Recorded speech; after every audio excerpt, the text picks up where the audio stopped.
Tell me that's not a good intro. There we go. That music was getting me a bit pumped for that. Hello, everybody, and welcome back to season 2. Can we call it of the Bremner Square Podcast? I feel a bit like Alan Partridge, but we've actually been given a second series. We've made it into the big leagues.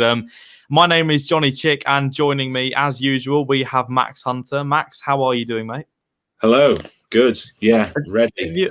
Did you have a good summer actually? Because we spoke to each other on the Euro podcast on local TV once or twice, but haven't actually had a Leeds chat since I think it was like the West Brom game. So how was your summer? Did you enjoy the Euros? Yeah, as you know, I deep dived into Macedonian sweet shops and who they employ and who their dads are, and just generic Euros and now Olympics and now football. Haven't gone outside. Have you not find it a bit hard to watch the Olympics? Because I've struggled to really keep up with it just because of the time differences this year with different years. Have you still managed to keep up with it all? Yes and no. I mean, 2012 was easy because it was on at the same time and there was like 17 different channels you could watch stuff on, but now you've only got like one or the red button.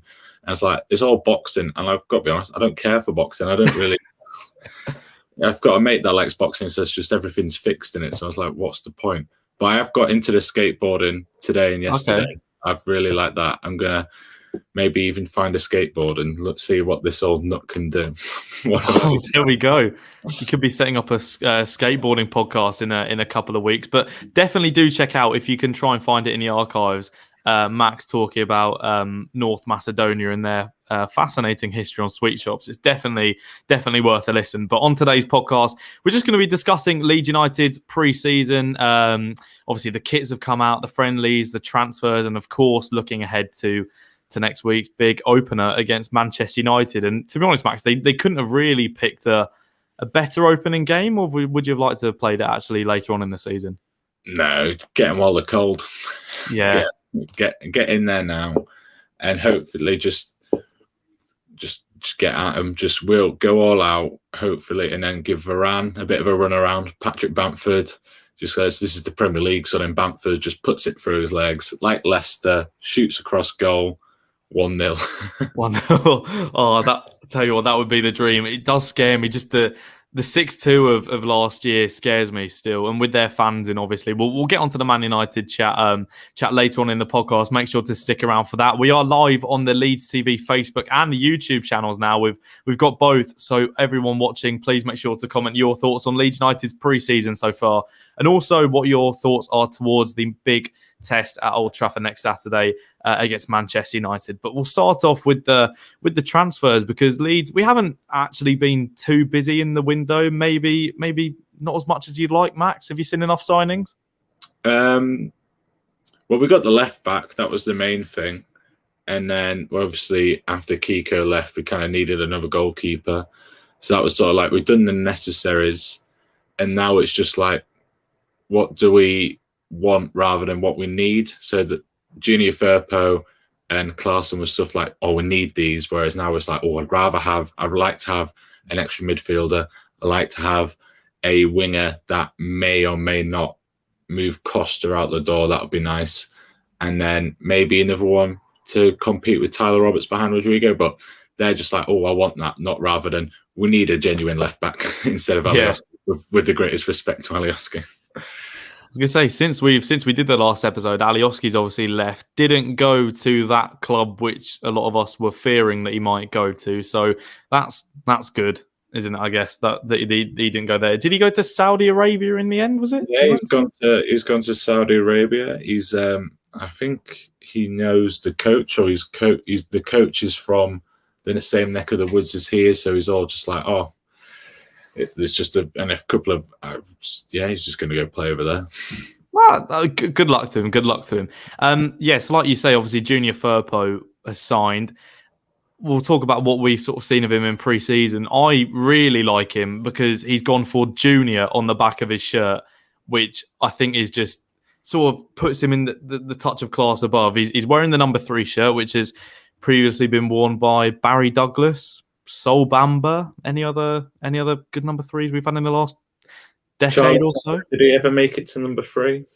I feel like he was only at 21, which actually, now you sort of mention it, seems a bit of a travesty, really, that he didn't get to wear number 3. But was it like the whole, like, oh, we're giving you the number 3 shirt, please stay? Like, that sort of move. Where that was what we tried to entice him with instead of going to Burnley. Yeah, it's like maybe 20 years ago it was a bit insensitive, but now nobody cares about shirt numbers now, do they? I must admit, I remember getting really excited when I saw the when like the shirt numbers get released, sort of like the couple of days before the season starts, and now all the numbers came out and everyone sticks to the same number.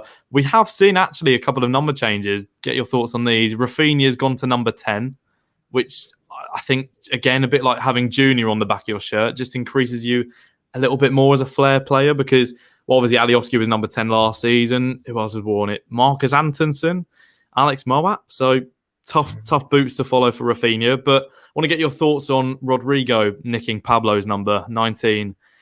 Is he getting a bit too cocky already? Or look, it was going to be done at some point. It's like ripping the plaster off. You just got to just get it over and done with. And to be fair, if he plays like he finished last season, who the hell's Pablo Hernandez? No, I'm joking. That could be clipped when we're really needing an attacking midfielder by the name of Pablo Hernandez midway through the season when we're struggling. No, yeah, he's a good player. It's better than I don't know, Steve Morrison or a player like of Steve Morrison coming in. And I was speaking to somebody the other day, my mate Chris, and he was saying we should have known Steve Morrison was going to be a bad signing when he picked the number 5 to be the leading man. It's like, what the hell? Was he number 5 or number 4? Was Steve Morrison not number 9? Or am I making that up? He was number 5 at some point, or he might not have been a number 5 at Leeds, but whoever. He might have been somewhere else. I'm pretty sure he took 9, I think. But then again, I don't tend to really reminisce on that period of Leeds United. He's definitely worn the number 5 at some club, and you're thinking, no, yeah, that's fair enough, to be honest. I think that's what people got confused about Alioski with number 10 at left back. People sort of saying, non-Leeds fans to me, like, why is he? Well, he was bought as a winger and now he's at left back. It's just what Marcelo Bielsa does. It's like when you've joined when you're trying to pretend that you've seen a show from the beginning, or you found a band that you like and you're joining them on like their 4th album. And your friend who's been there from the start is playing all their first album, like only the real fans will know. And they're like, oh my God, who's this? And you're like, oh, this is such and such. You're like, oh, you really know who they are? It's like, oh yeah. Yeah, it's just divulging, just sort of like you say Arctic Monkeys are big in America now, but they don't, like, you speak to an American, you say, oh, you know, Dancing Shoes, and I'm like, no. It's like, oh no. Come on. Evidently a bit topical. I don't know if that maybe a bit controversial for you. Does that wind you up then with music bands when people say that? Is it sort of Arctic Monkeys coming from a personal experience? Is that what it is? For some reason, YouTube is now suggesting me just like Americans reacting to Arctic Monkeys like first album, and now it's like, oh, I really like this band. I like their last 2 albums. And you're thinking, all right, well, and then they're like spewing off saying all these big fans, and they just play like the 3 biggest songs in that album. It's like, I've never heard of this song before. It's like, oh my God, you've bigged yourself up on camera saying you're such a big Arctic Monkeys fan, and you don't even know. I bet that you look good on the dance floor. Yeah. It's their biggest song.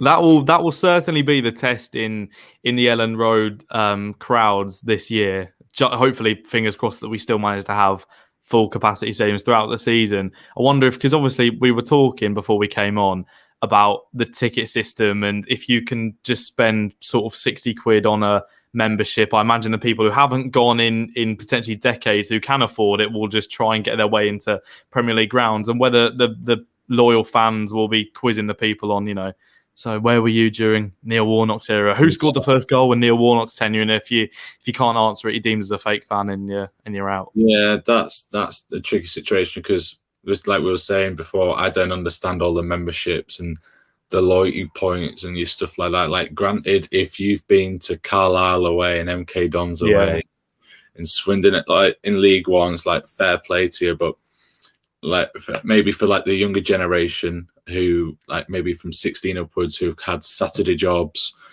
or work at the weekends and go to school during the week, or just myself, for example, I used to work for another football club. Yeah. So Saturday I'd be working there, so I never thought, right, I can't go to Leeds, so I can't. What's the point of wasting 60 quid on a membership when I can't even go? So yeah, so that's a tricky situation. Now I'm free on a weekend. It's like back of the line. Yeah, I think, well, today when we're recording, it was the day when the Manchester United tickets went on sale to Super away season tickets, or so, I honestly am not too sure who they went on sale to, but I saw some people did come up with their tickets. So congratulations if you are going to Old Trafford. I'm hoping to get to Ellen Road for the Everton game, but to be honest, with the way the ticket website runs and how slow it is and how many people are going to be attempting to get a ticket, I'm not too sure what my luck is going to be. Well, you might be able to steal some of the Norwegian fans who normally fly over, because I don't know what the entry requirements for Norway. So I'm sure those tickets are available now until Norway is able to come in and leave without quarantining on both ends before they cash in their loyalty points. Which again, would you be coming from Norway every week? Yeah, well, I mean, fair play if you are. Would you quarantine for 10 days? Is it? I don't know, 10 days to watch that first home game of the Premier League with fans back, and then 10 days after. I've been quarantining for 4 days. Oh, fair enough. Fair enough. I was going to say, I think I would. I think I would. Fair play to them. It would be harsh if it was quarantine for 10 days, watch us lose 5-0, still have to quarantine, watching those highlights every day of those 10 days and then fly back. To be honest, I think everyone just wants to get into Welland Road, and we were obviously saying like the EFL Cup second round if we're in it, because we're too good now to be in the first round, playing the likes of like when Samu Sai's got a hat-trick in the first round a couple of years ago, and we found out he was actually quite good at football. But in the second round this year, if we can get a home tie against literally anyone, then that's where, you know, people can start to get to go to their first game for over a year. But back to the transfers, we actually signed Jack Harrison. If you want to class him as a signing, you can tell how little sort of business or first team business we've done when he's like the third name that I've written down on the list, and he was basically our player. It's a good signing. He's back proper now, isn't he? Yeah, he's a proper player now, a proper Leeds United Marcelo Bielsa player. Very, very cheap. What was the final? Something like no more than £12 million, all in all, with all the so. in the permanent transfer. And we've already seen that. We've already seen that he's a very good Premier League established winger, and we've got him on the cheap, and we sort of played the system very, very well there. I think we have. That's a very good deal. I don't think it's still as good as Jack Clark to Spurs for about the same price. Which I was just thinking Ross McCormack to Aston Villa from Leeds at the same price as well. Yeah, exactly. Spurs were 10 years ago. So.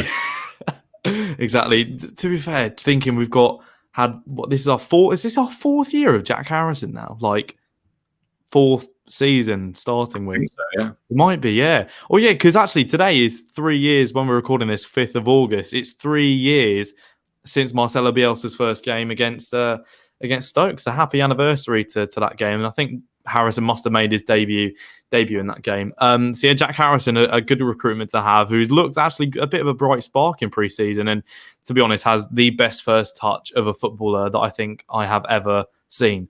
Like I said, it's been a quiet window for Leeds, because the fourth transfer that I've got down is Bailey Peacock-Farrell to Sheffield Wednesday, just because I thought it was quite funny that they've signed him. Did you see that he's gone to League One, Sheffield Wednesday? No, on loan or a permanent? I think it's a permanent, and he got given, when we were talking about shirt numbers, he got given the number 1 shirt. So I presume he is their first choice goalkeeper for the coming season. If you had to give sort of a speech to Sheffield Wednesday fans as to what they can expect from Bailey, what would you have to say to them? Reactions, they are there. It's just make your mind up if they're good or not. Yeah. He goes the right way. He does, which is good for a goalkeeper. It is good.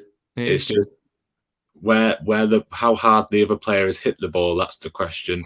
And I'm believe we got £8 million for him, as something around that. Was he Burnley as well? Yeah, Burnley got him, and I don't think he's played FA. I think he played in the game where they go to Man City and they just sit there and lose 5-0 every season. I feel like that. It's just They're always 5-0. And I think he played in that one, and I can't think of any other Premier League appearances because he had Nick Pope, England goalkeeper, Joe Hart sat in front of him, and now so I think that's a pretty bad piece of business if you're the Burnley sporting director or whoever they're doing the transfers there. I think he played against us in the 4-0. I think when Rodrigo chipped him, I want to double check this, but I think he played in that because I think that was part of the buzz of the win. It was Pope was like 50-50, and then he got because he got injured, and he got fully pulled out for like the Romania friendly, didn't he? And it's just a matter of Joe Hart was bothered to play, I guess. Yeah, I know Joe was at Spurs last season. Joe was at Spurs. I think Tom Heaton was injured, so I think it was him. Yeah. Well, Bailey, good luck at Sheffield Wednesday. Hopefully, you can work your magic there and get them promoted back to the Championship. It's in like all serious. Like we do joke about him, but it's the classic like Leeds of 10 years ago where the player would move into the Premier League. Luciano Becchio, prime example. Not get a look in, and then the career just sort of flops. Really, if Becchio stayed at Leeds or got given a chance at Norwich, who knows what could have happened. But yeah, he just needs to go somewhere and get some game time. Yeah, exactly. I was going to say the mistake players make is just going to the Premier League too early, which luckily Calvin Phillips didn't do for us. He stuck it out in the Championship. Although I think Phillips is a bit different to Bailey Peacock-Farrell. I think that's a bit harsh comparing the two. So sorry, Calvin, and best of luck to Peacock-Farrell at Sheffield Wednesday. What other positions would you like to see us strengthening in the transfer window? Because for me, I think attacking midfielder, like you say, we've got what we need, but I'd kind of want an attacking midfielder just to kind of see us over the line. I don't know about yourself.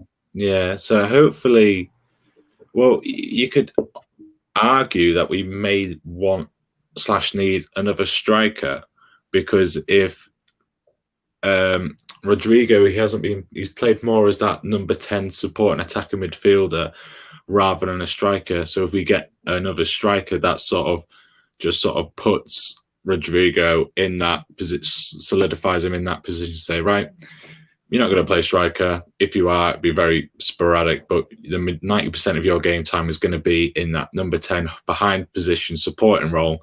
So then we kind of don't need another attacking midfielder because we've sort of drafted him over somewhere else, front, if that makes sense. But I don't know if we will sign another striker because Greenwood and Geldhard was sneaking onto the bench at the end of last season. So will he trust them to get a go? Who knows? I don't know. Like you say, Greenwood's been making his way into the first team pre-season, and Geldhard probably would have done, but he picked up a knock in the first game against Guiseley, I think. And yeah, I know what you mean. Strikers, like if Bamford gets injured, which he didn't actually last season, for a player who during the Championship was a bit hit and miss with injuries, especially on that first season when we bought him, actually kept his fitness up and injury levels all right in that first Premier League season. He was okay. Yeah, I think the case was because Leeds were just dominant at most games of the Championship. Don't want to toot our own horn or anything, but we won the league. No. Toot our own horn. We were good. We were good. Just basic defending was let's just kick them, but you can't really do that in the Premier League. Well, there's less games, so there's less chance of getting kicked, and there's VAR to hold the guilty accountable. So that was able to his benefit. And speaking of like wants and needs, Forshaw, is he back? Could he be the one that sort of fills Phillips' role? So therefore, we don't really need or another midfield, but right back. I've just started looking over at right back, thinking Luke Ayling, what's going on there? And then it's like Cody Drama. Is he gonna? We haven't seen him on the bench. All reports are he's been good. He's been very good in the under 23. So is it going to be is it going to be too much of the deep end? So that's, from all accounts, the talent is there. It's just whether he can deal with it.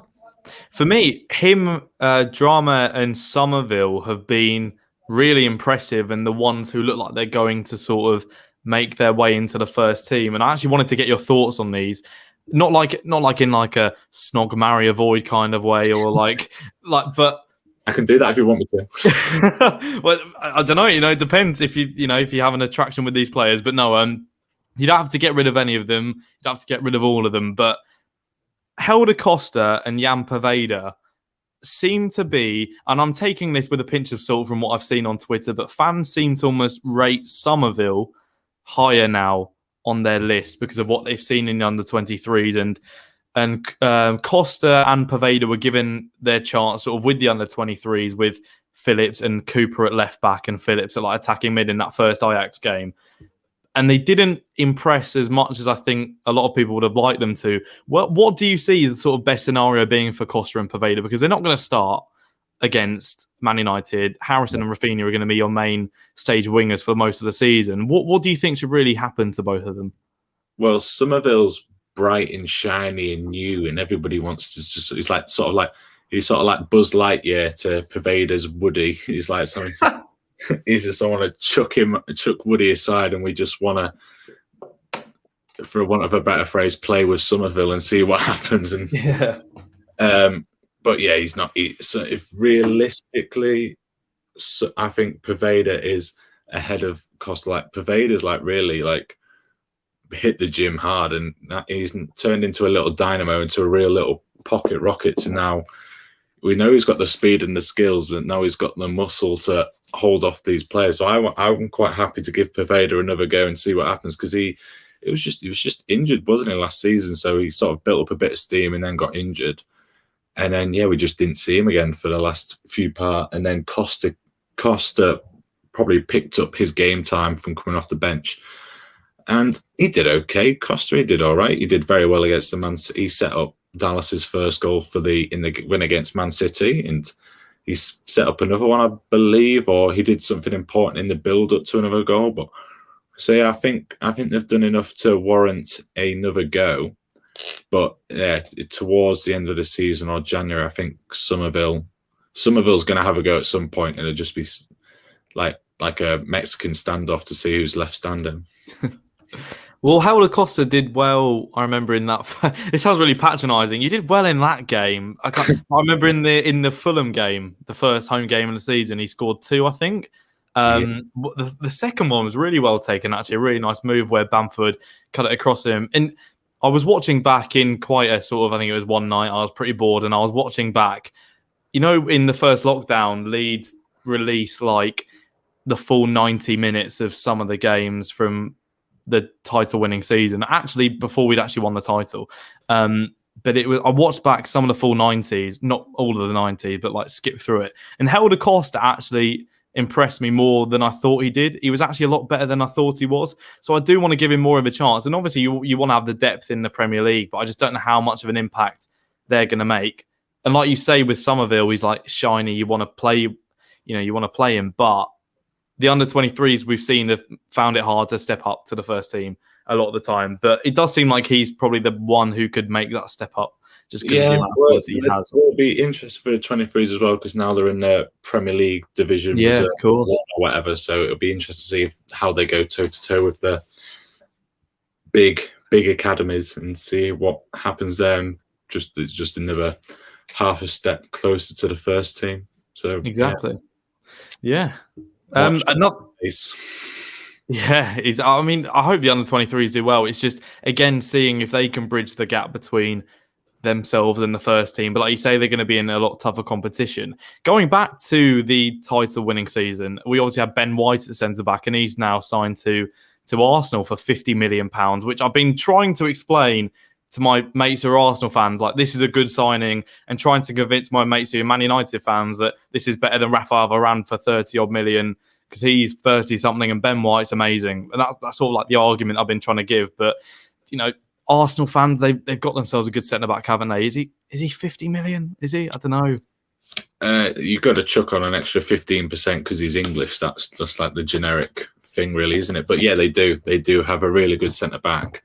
And yeah, we picked for England in a very good squad. Yes, he was sort of that maternity cover again, want for a better phrase, just sort of making up the numbers. And then, so yeah, he's a good player, good ball player, very smart, good looking, and he'll do well. He'll do well to shift the shirts if he's on like a poster outside the shop window. Yeah, he's going to develop and he's going to be better. You just got to I don't want to say give him time, but the only thing that can let him down is the system around him, I think. And Arsenal have a very bad system at the moment.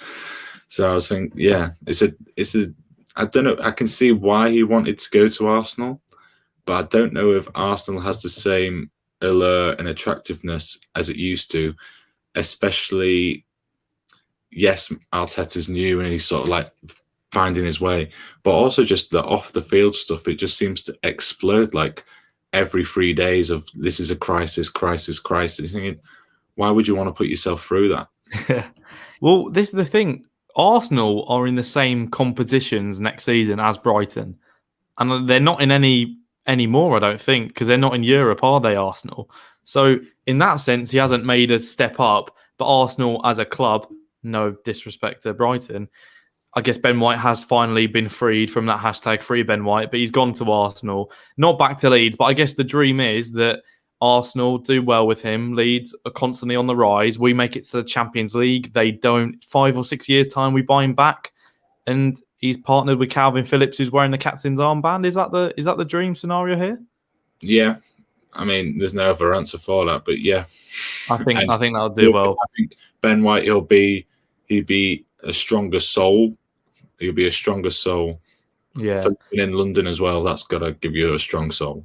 Yeah, but like you say, good looking lad, and he's going to shift the shirts. Shift a lot of shirts. And I feel like maybe some girlfriends of Arsenal fans may become more interested in how Arsenal and specifically Ben is doing. Specifically Ben, my Ben. Not Ben, Ben. How's Benji doing? Is Benji doing? No. Right, turn it off. We're not interested. To be fair, that is what I think a lot of Leeds fans will be doing next season with Arsenal as well. Is Ben play? No, turn it off. That's what it was with Brighton as well. So hopefully, good luck to Ben as well. Not for 2 games of next season, obviously, when he plays Leeds, but the best of luck to him as well.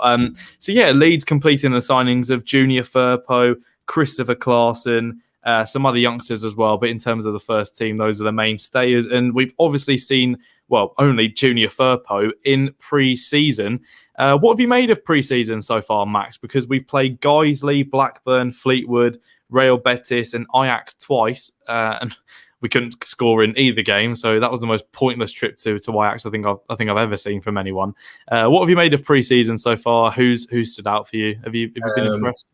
Just the standout moment for me is the game at Loughborough, which was the Betis one, was Firpo crossing it for Bamford, and I'm thinking, that Firpo can, no matter what he does now, he's a good player because he looked good. He looked good for 10 seconds. Like, yeah, that's good. I like that. And then the rest of it, Blackburn, sort of semi-disappointed we didn't win against Blackburn, and it was Pascal Struijk that got the goal. But it's pre-season. You kind of just got to go. You got to look at it and say, right, who played? How many minutes did they get? Okay, they must be fit and healthy. So, and sort of like forget about the result and more look at be like Bielsa's statisticians and look what they did and how far they ran and stuff like that. So go, they're fit and healthy, they'll be ready for Man United, and just forget about the result.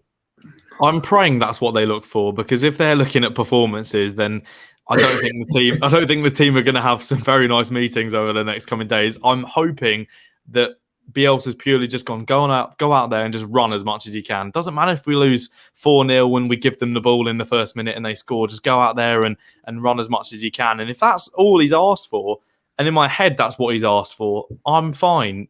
I think. Yes. Prove to me you can run, because you are professional athletes. Yeah. Hopefully that's what he's saying, because what we saw against Ajax, especially in the first game, wasn't what you'd want to see when in 2 weeks' time we are going to be playing against Manchester United. Are you concerned about results? Or because to be honest, I look at them and I'm thinking, like, Ajax are also a very good team. Real Betis are a very good team. We only lost 3-2. do you care about the results in pre-season, or is it just sort of like a fitness run out? Like I said, just who's played, how many minutes they've got, and has Forshaw remained fit? That's the main question. And also, just you mentioned that we went to Amsterdam for 2 games and didn't score. What was the pre-match diet? We've got to check the nutrition of what they ate in Amsterdam for lunch. Maybe that's why there was a few mistakes. But I don't want to point fingers, but you just got to shut down all avenues. Yeah, whatever they ate before the Ajax games, don't do that again. I guess is what we've learned from the trip to Amsterdam. Don't make that again. And if it was, the Leeds chefs, then no offense to your cooking, I'm sure it's fantastic, but don't make that before the trip to Old Trafford, please. Thank you. Like you say, the goal that Bamford scored against Real Betis, because obviously that was his first game of pre-season, and I was watching it. My family were driving back from holiday, but I hotspotted myself on the laptop. Data was flying out the door. Don't have much of it left. You were the hero the world needed.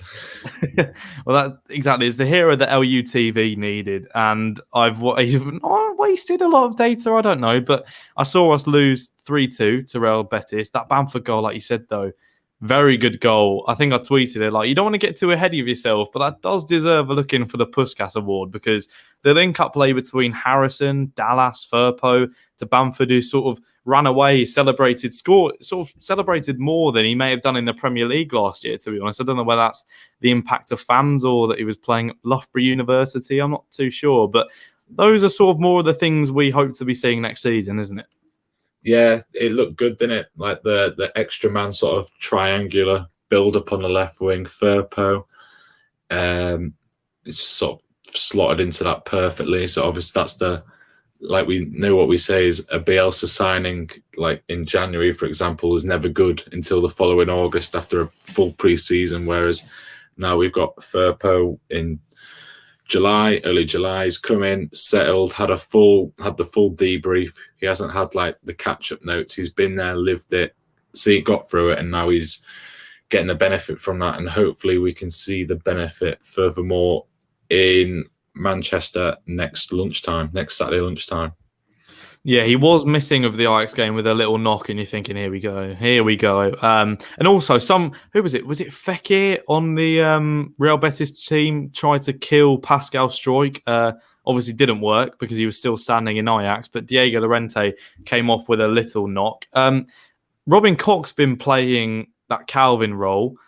Impressed with him, or is it a case of, if Calvin is fit and we'd rather play him?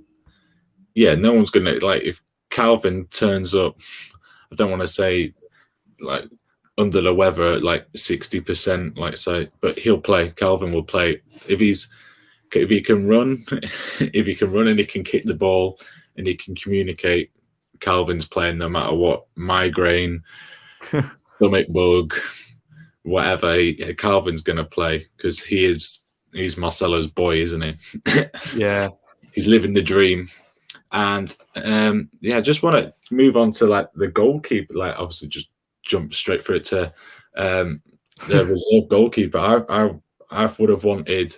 Well, obviously they know more than me, but I was thinking they'll go for more like an older keeper, someone that kind of knew they would be the understudy to Meslier, but sort of like be like sort of the mentor or sensei. If Meslier had a question, he would know the answers to this. Yeah. But instead, they've gone to someone who's less experienced and equally as young.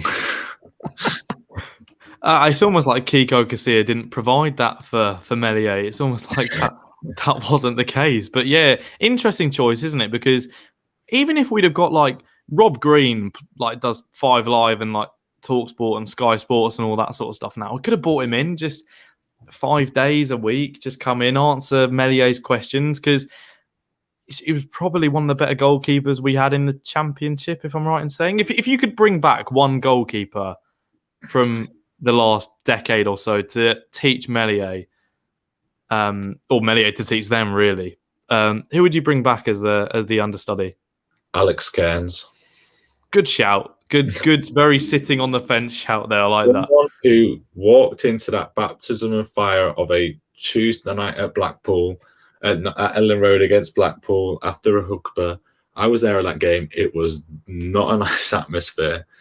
Someone that can walk on and go, right, I'm only going to concede 2 goals and make no mistakes instead of 3 goals and make a load of mistakes deserves a lot of respect. But yeah, I don't know really. Who do we have? Yeah, Rob Green was probably. Yeah, I was disappointed. Like when we first time, I was like, oh no, not Rob Green. But then when he left, he's like, oh no, we've let Rob Green go, and then we've got. So it's like he did a full 180 on me. So yeah, it's a bit disappointing. I'll tell you what would be the perfect full 360, 180. Actually, no, it depends. Paul Rahupka just came back, just as the understudy to Meslier for next season, and then say in like the EFL Cup round 4, we play Man United at Ellen Road, and he wins the penalty shootout. Is his reputation of Blackpool and the other shockers he had, is that all forgotten? I would,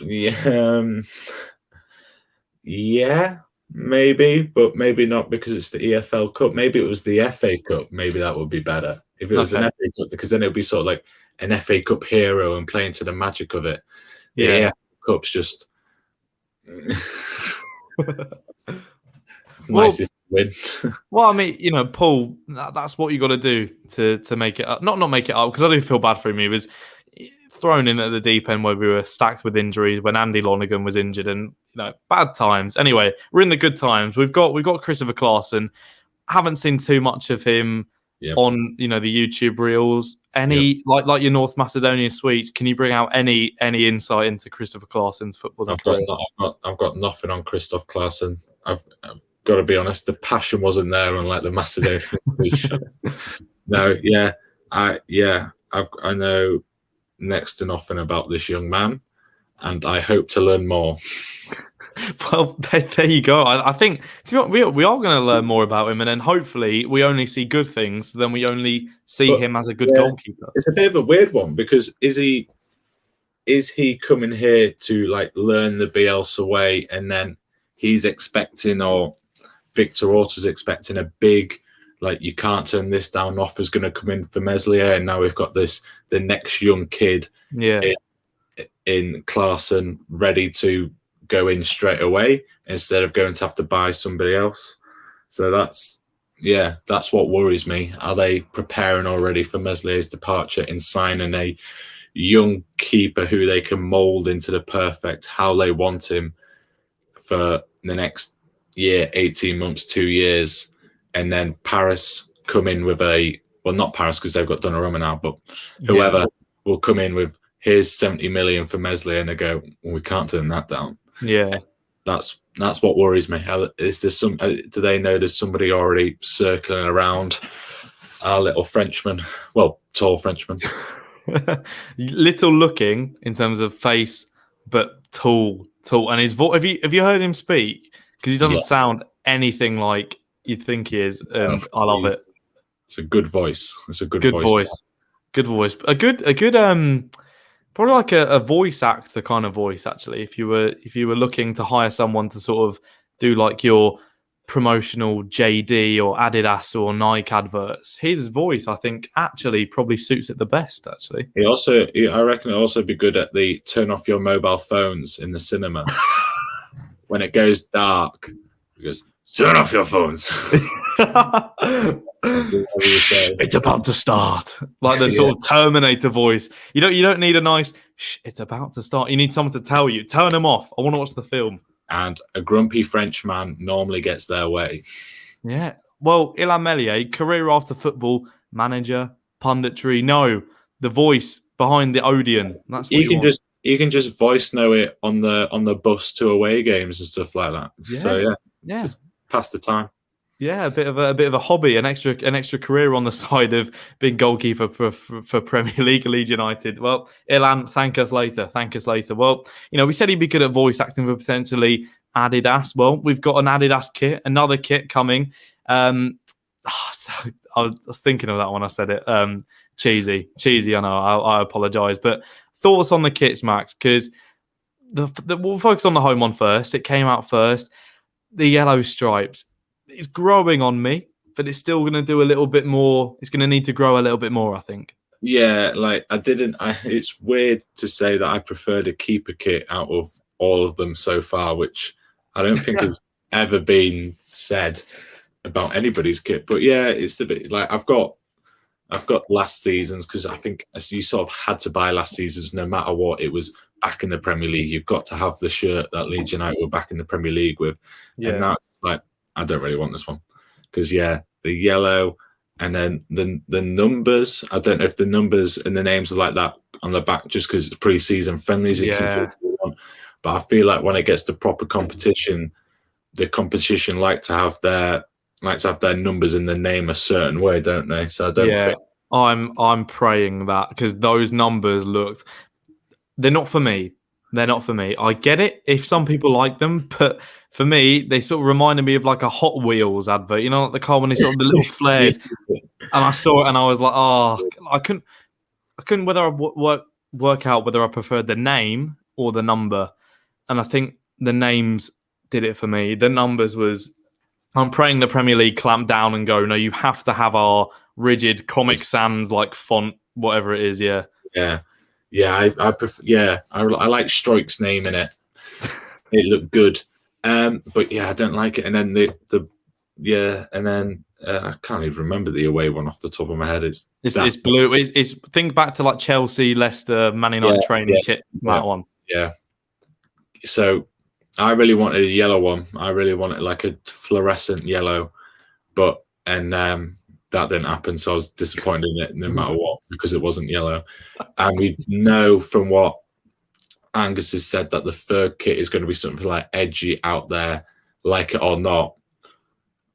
But they've already done that with the first home kit. But anyway, yeah, I think it's going to be. Is it going to be purple? The third kit. I saw something about that. I can't imagine to be purple because that's very similar to blue. So like when we play, I can't think of a team like whoever has like a crossover, like Brighton for example. Yeah. We can't have blue and white. It needs to be yellow, for example. That would be. Would you believe it? Yeah, but I think Angus has said that he wants the third kit to be edgy, and I think they want it like football fashion's very big now, isn't it? There's a lot of money in. So I feel like they're going for the third kit will be aimed more at those people who buy football shirts with no respect to football club loyalty or anything like that, who will quite happily wear their rival's shirt because it looks good. Who the hell are these people? But yeah, that's what that market's aimed at, I believe. Could be wrong. Who knows? Probably. Yeah, I know what you mean. I do see people, maybe not as much other Premier League teams, but other people do like to wear just other clubs just because they look nice. Again, personally, maybe not for me as much. Yeah, but a lot of fashion. A lot of these fans, they support players rather than clubs now, isn't it? It's very American. Like American fans will follow a player around and they'll just change jerseys, but as long as that player's name's on the back, they don't care. Yeah. Well, where are the Messi fanboys going to be? What are they going to be wearing next year? Who knows? Messi, he's going to start his own football club, I imagine. Who else can afford him? Exactly. Do you think ideal scenario? It's not going to happen. Messi comes to Leeds. The usual people on Twitter are tracking the flight to Leeds Bradford Airport from Barcelona if they've got their own. Yes, I can vouch Barcelona have their own airport.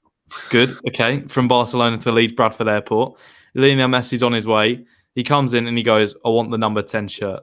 Is Rafinha giving it up for Lionel Messi? Because he's probably the only character in the dressing room who might go, no, you can have 24. You're not having 10. And he is Brazilian, and Argentina beat Brazil in the Copa America, so he's going to be holding a grudge. No, I think if you think everybody hopefully Messi's smart enough to do it in front of a group of people where he has to cave to the peer pressure of when everybody's sort of looking at him going, "Come on, you have to do it." When somebody's asked you something, you can't really say no because it's like karaoke. If you get called out for in a bar, and you say no, the whole bar will be on your back for the rest of the night. So you come up, muddle your way through Stacey's mum, the song, and then could have picked a better song title. Of any song. There are billions. Whoops. You know what I mean. You know what I know I mean. exactly what you mean. Yes. Yes. Is that your go-to karaoke song? Or That is my go-to karaoke. That's why I said it, because it's my go-to karaoke okay, song. yeah. I sang it at the weekend, so yeah, it's still in my head. Next time you sing it, phrase it exactly how you just did about a I'm minute just ago. going to muddle my way through Stacey. When you were at the weekend, were you forced? Is that again coming off a past experience? Were you forced to do karaoke, or were you? force it on other people, so I get the Oh, bar okay. to go. Oh, the DJ will say, "Oh, it's Max and Joel," and only Max will turn up and like, "Where's Joel?" Joel's been grumpy on the table. The whole bar turns to Joel, and they boo him until he has to come up. And he struggled. He didn't know he hasn't heard of that song before, which baffles me. It's questioned my friendship with Joel, but the jury is still out on that. But let's get back to talking about Leeds United instead of my karaoke antics. Well, no, but Joel, you can't go do a karaoke song without knowing the words. I don't know. It's like lining up for Leeds without Patrick Bamford. It just doesn't work. The best thing about karaoke is the words are there for you, so you can just sort of, as long as you kind of get the rhythm of the song, yeah, what the words are going to be. Well, I'm sure you carried him. I'm sure you carried him. If we can get Joel on the podcast to sort of, when we've lifted the Premier League at the end of the season, if he will come on and sing it for us. Struggle because he's a Huddersfield Town fan, so he doesn't belong here. We can kind of make a pact if Carlos Corberán stays a little bit longer. We might be able to form a friendship that way, or not. To be honest, he was awful at karaoke. He supports Huddersfield. I don't know if we can really get him on the podcast, to be honest. The away kit, I noticed you said you weren't too big of a fan on the away kit because it wasn't yellow. And I know you didn't set the expectations. Obviously, you wanted the expectations to be yellow. I like the dark blue of the away kit. I think it's fantastic. I don't know about you. It just works for me. It works. Tell me more of your show you're working. You give me a model answer and it says show you're working underneath. For me, I don't know. It's just because on the home kit it says box. It's like box T, the sleeve sponsor, and it stands out. And it's a bit no, not for me. It's the same color as this kit, so you only have like the white outlines on it. So I'm a fan of that. I like the tone of blue. We've had so many like light blue ones, which have reminded me of like pajamas, and I don't know why. It seemed too childish. This seemed like a mature blue, like we're here to lift the Champions League kind of blue. And if it beats Man United on the opening day of the season, I think the sales of it just go up.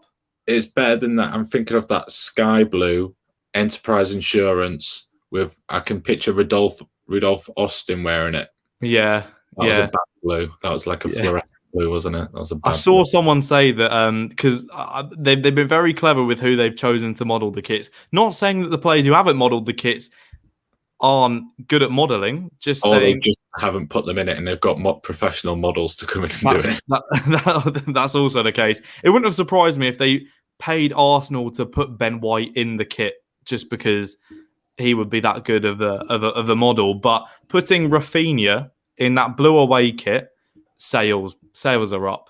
Sales are up. And I saw someone say that Rafinha could probably model the black and luminous green Enterprise Insurance kit of 2011 with Paddy Kisnorbo. I'll try and get a photo of it. I remember that kit. That he could probably sell well of that, to be honest. He could probably sell well on that. Is the Finnish duo who played in that kit. We had Tore, Andre, Flo, and then was it like a Mika Väräinen? Yes. Yeah. Väräinen. He was very good on FIFA 11. He had a good long shot on him, but in reality, very Jordan Bataka. 5-star skimmers on FIFA. Yeah. About a 5 out of 10 rating every game at Ellen Road. And well, I am still listening. I'm just looking at the kit now.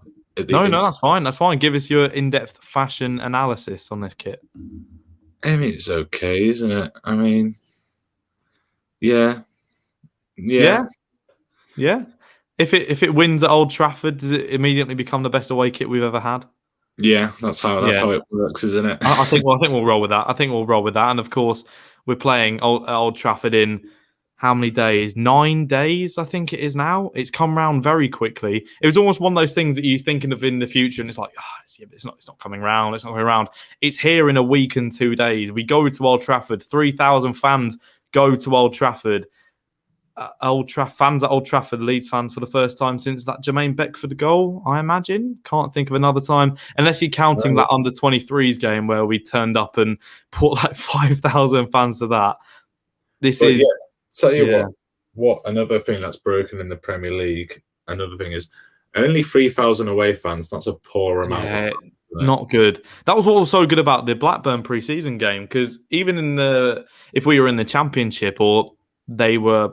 Actually, no, because if they're in the Premier League, they still have to do 3,000. They offer like 7,000 every time, 6,000. I don't know what it is for other clubs of lesser followings, to be polite, but Leeds fans just took the entire stand, really, didn't they? Yeah, no, they did. We did. So I don't know if that's because they allowed it to happen. It's like, yeah, this is our cash cow. Yeah, we're going to make a lot of money in this. But yeah, it's like 3,000. Old Trafford is like what 76,000, and we're only allowed 3. That's a bit. 3. Yeah, and it's that little corner, isn't it? Yeah, because when the players say after the game, like the fans were cheering us on, and they are Leeds fans. We know we're ridiculously loud. One of the best away support in the world. Fine, we'll say it. We do. How do they hear those 3,000 compared to the 75, 6, 7 other thousand that are going to be in that stadium? I just think it's an unfair advantage, and it'd be great if we could have like 10,000 like there were in the cup. That'd be some prime viewing. But Manchester United, are you nervous for the game? Because don't take of what we've sort of seen in pre-season, because I guess it's called pre-season for a reason. But the lineup, what we expected, Melier, and then Ayling, centre back of looking like Koch, Struijk if Llorente's injured, or yes, actually, would you prefer to have Liam Cooper in there for that leadership, or what's your ideal centre back partnership in there? I'm just trying. The last I was worried about Cooper until I saw the Man City display. Yes, he got sent off, but what he did in those 38, 40 minutes before is like Cooper's he's still got a role to play. He blocked a couple of shots that looked like they were going in, and like proper old school British that over my dead body sort of defending. Yeah, Cooper's still got a role to play. Yes, Koch and Llorente are international pedigree and have played at a high level and are more expensive. Just because they're more expensive doesn't mean they're better.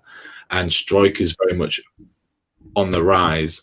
I think Cooper, I think he'll be equally as prominent this season, and I'm happy for it. I'm here for it. Who knows? We may go for 3 at the back as Llorente, Koch, and Cooper. Could do. Put all of them in there. To be honest, I don't even think Man United fans know how they're going to line up, or Ole Gunnar Solskjaer himself. I still think something's going to go wrong between.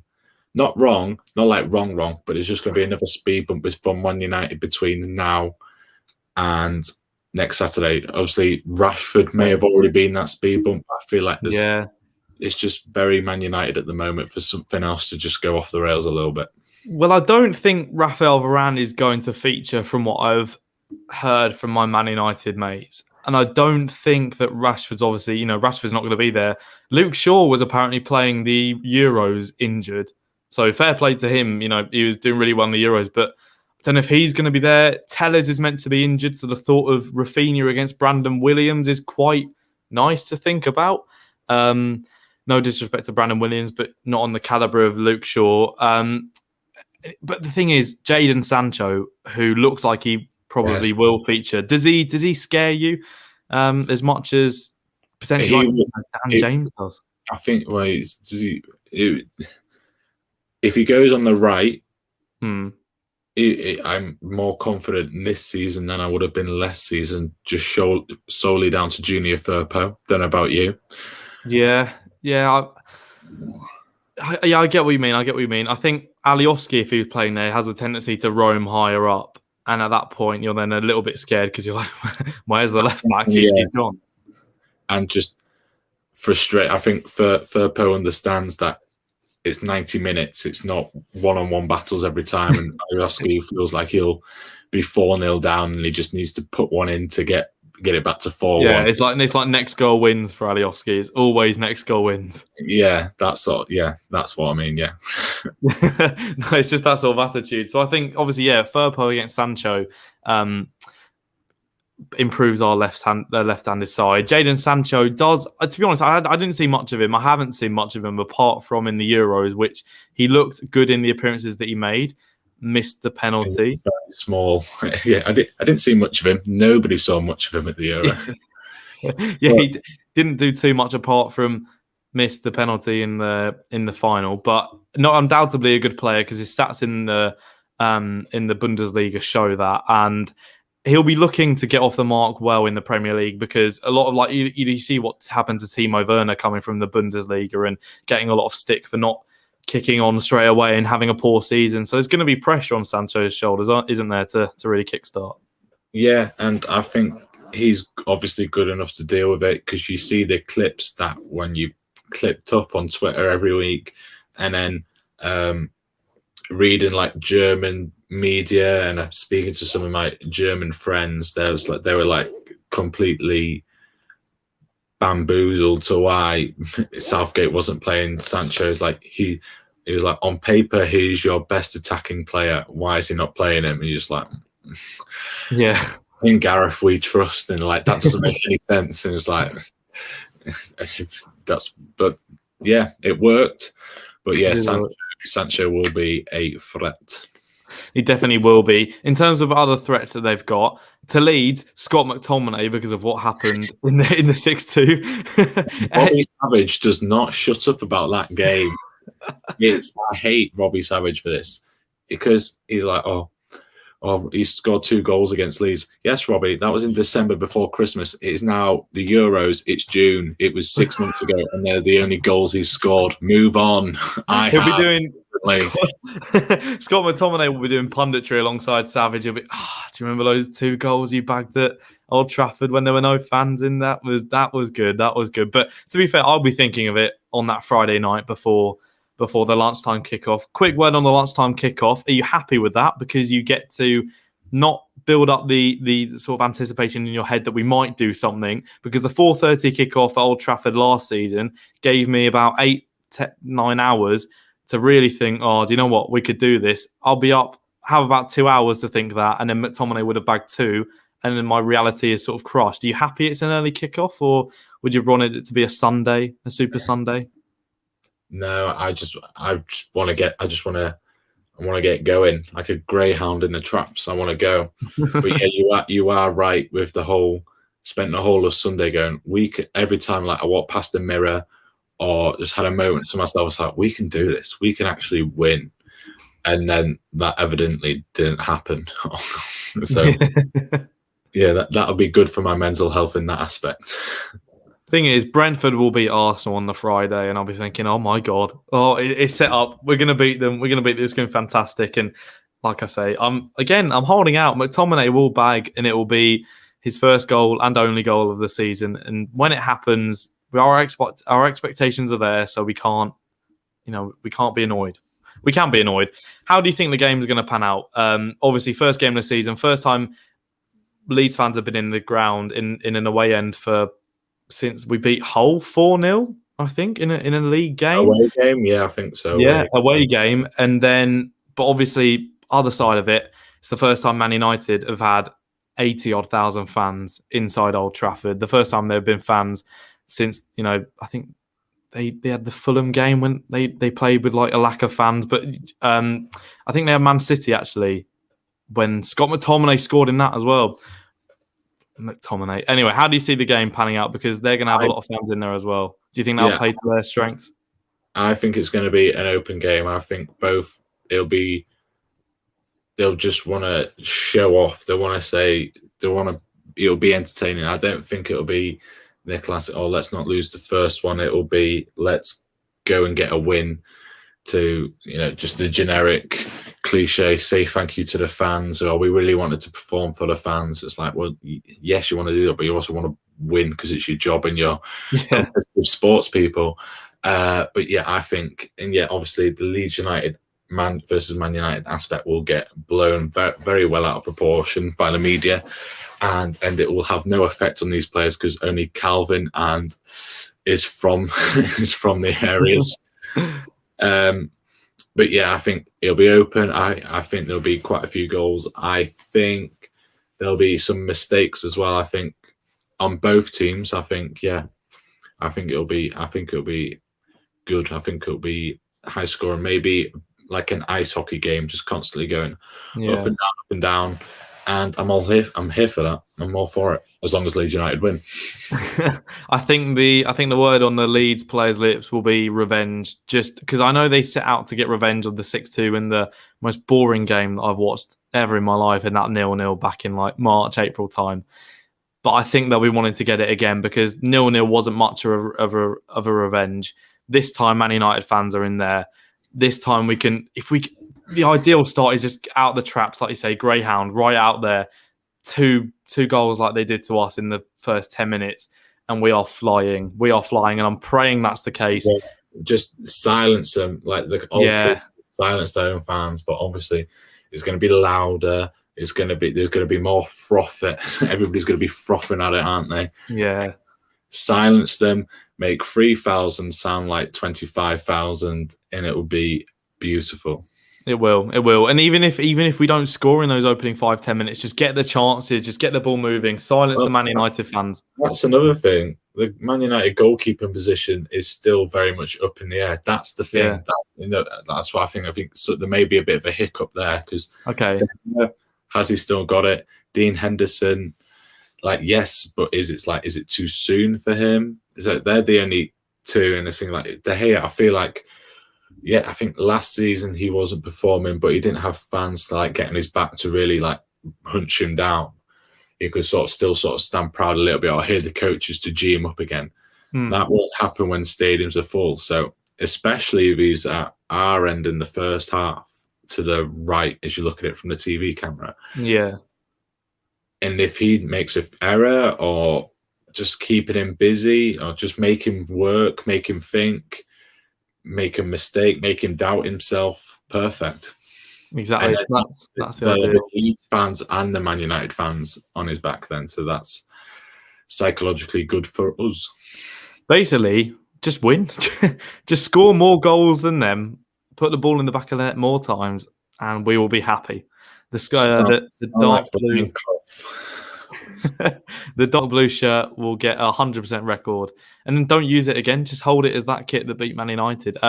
Max, we're the only two on here, obviously, but I am still going to ask you for that dreaded score prediction. What's your score prediction for this one?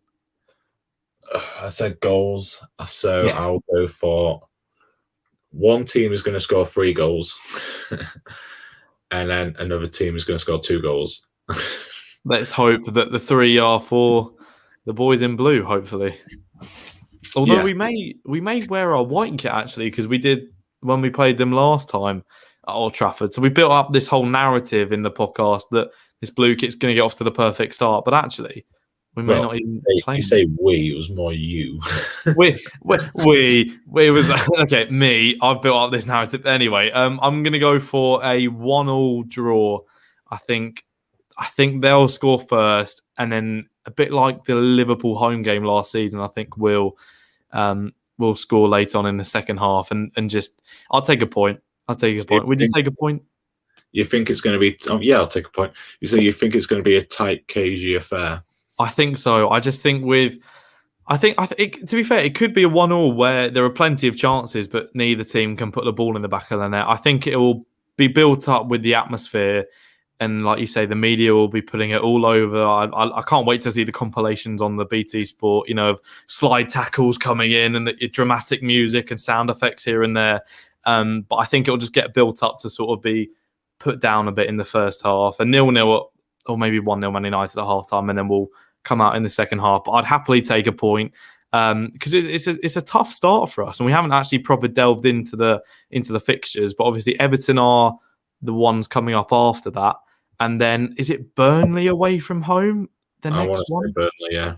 and then I think it's Liverpool after an international break. So Man United and Liverpool in the opening 4 games, if that's right, and Everton as well in there. It's not the easiest run, and Burnley away, even though we made it look like absolute, ease last time we played them 4-0. It won't be as easy with fans at Turf Moor. So a hard start for Leeds, but we're looking forward to covering it all on the Bremner Square podcast. We'll wrap it up there for tonight's episode. We will be doing predictions for how we think the season's going to go, but we'll just get it when everyone is on the podcast. But Max, thank you very much for joining myself. And hopefully 3 points for Leeds United against Manchester United. Thank you very much to everyone who watched, and we'll see you next week.